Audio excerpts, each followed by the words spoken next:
He's out to center and sends the puck in.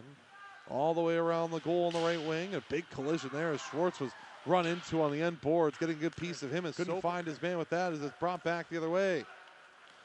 Carried back on the right side, pushed to the front of the net, and that one just forced wide.